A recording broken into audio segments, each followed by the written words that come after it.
Hi there, Alec from vacuumspot.com.au here. Today I'm going to do a repair on an old Electrolux 725. This particular machine is a little bit worse for wear, as you can see.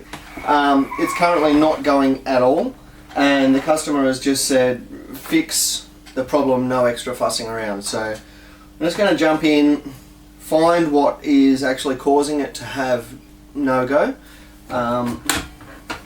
And let's move right along. These machines are dead simple. There's really not a lot to them. Everything is contained in this back half. I don't know. I don't know what the problem is, but I'm sure it's not going to be terribly difficult to sort out. So there are two really long Torx screws, and these actually go all the way down into the suspension plate. Just give this a little wiggle. Okay, so first thing, the most common problem. Sorry, I'm just looking. There's normally a little. Oh yeah, that is important, and we can't lose it. Okay. Now, as I say, the first and most common is that we don't have power going through this cord and coming to our spring-loaded terminals here. So let's just have a quick look there. So we just want to make sure that we've got juice going through. So that seems to be just fine.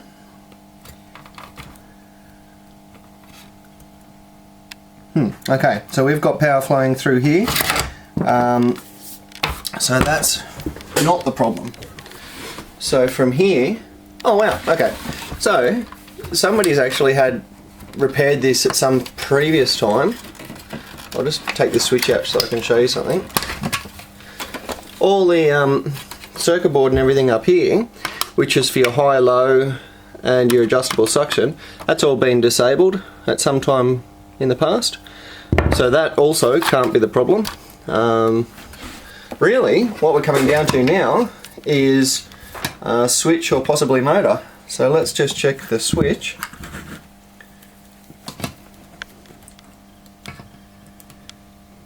And yeah, that's fine too. We've got power going through that. So now it gets a little bit interesting. Let's open her up. This black plastic thing is like a shell that holds down on the motor. You've actually got to release, get your screwdriver down here and kind of pry it up.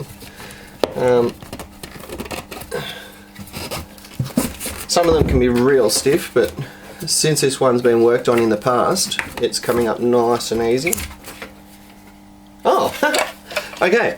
So our problem here, there is no cords on the motor. So that is okay. And here, this is your spring at the top. You can actually see our cords are wound in and around the spring, which means, okay, I know the problem. See here, these are all supposed to be nice and, well, not broken. See how these are all chipped off? What's happening, the locator at the top of the motor, you'll see how it's got all these fins. Over time, the vibration of the motor and just the aging of the plastic causes the fins in here, which lock onto the motor, to become worn, and they've actually cracked off, which has allowed the motor to spin in its place, and that has meant that the cord has been ripped off the terminals. So at this point, this should actually be a simple case of putting a new suspension plate in, connecting up our terminals, and we should be back in business. It can be a little tricky just to physically remove the cord from the suspension plate, but we're not going to fuss too much about it because ordinarily, if I was doing this, customer wanted a service and all that sort of stuff, I would probably go down the path of cleaning out the motor, reseating the rubber boot, cleaning that all up so it's kind of tacky, and that you're holding that kind of sideways, so that it's all nice and firm. This customer literally doesn't want to pay for any work, so we're just gonna, I kind of only really did this job so that I could do this video. So let me just get a new suspension plate. Okay, and you'll see here all of our fins are intact, and what we need to do is get this little boot thing out.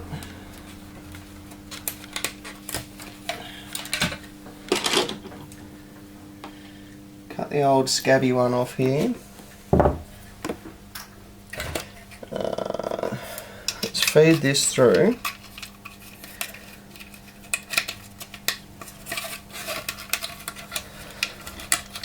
Then what you've got to do, once those are through, you feed these individually through this little, I don't know what this does actually, it just sort of, I guess, provides some sort of a seal.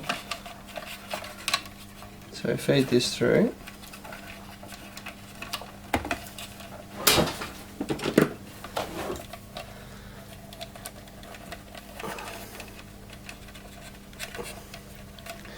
Again, I'd probably take these terminals off and rejoin them if I wasn't just looking to do a quick fix, but oh god, sorry, you probably can't see very much, but this is a little bit tough.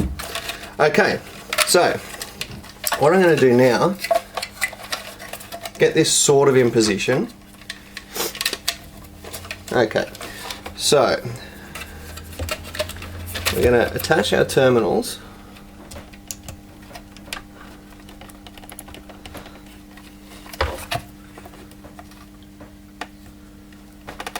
Which have been soldered at some point in the past as well, so they're a bit chunky.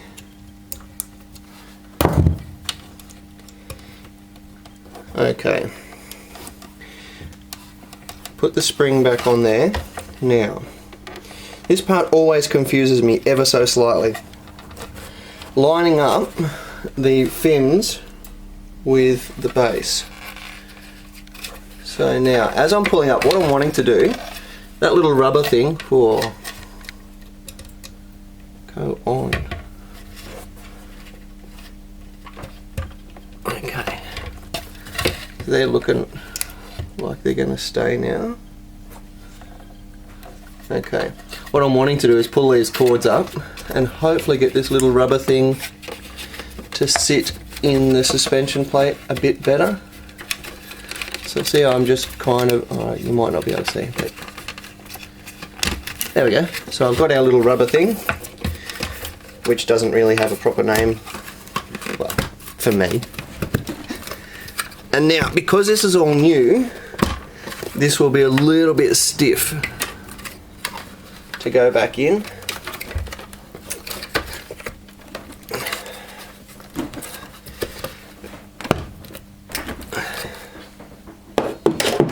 Okay, now you don't hit this part because you'll just break it. So what I'm going to do is just give it a tap with the wooden end. You probably couldn't hear that because the actual sound of the hammer is quite loud. But once it clicks in, it actually clicks with an audible clicking sound. Switch back in place. And now our little slip rings.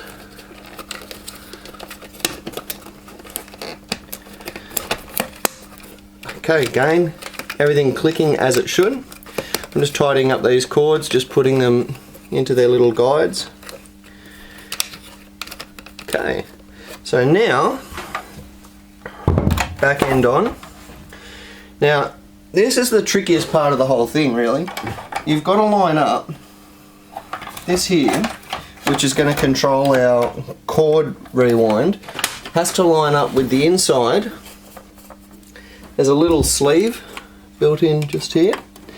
So this bent bit has to line up with the sleeve.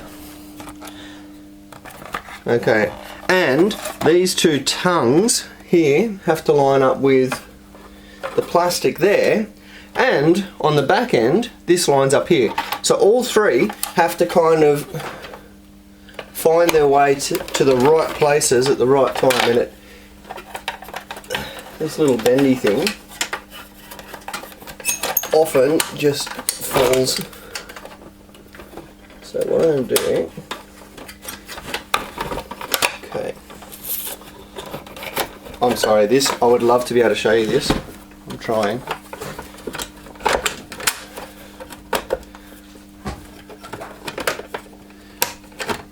Okay, what I'm trying to do is allow that brass bent bit to come through, and then that's sitting lining up there now. But as you can see, I'm miles out here and also miles out on the back. So what I'm hoping is that I can just kind of wiggle it forward without losing too much of the other contact spots. Ooh. Okay, we've closed up here. We're in line here. And the main test is that's actually allowing action. So that's a win. Let's now, these pretty much just drop into place and they sit sort of 5mm out.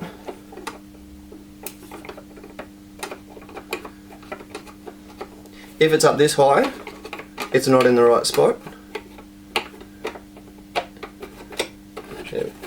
Ooh. Not sure about that side. I think that's moved off to one side in the suspension plate. Doesn't feel quite right. There's a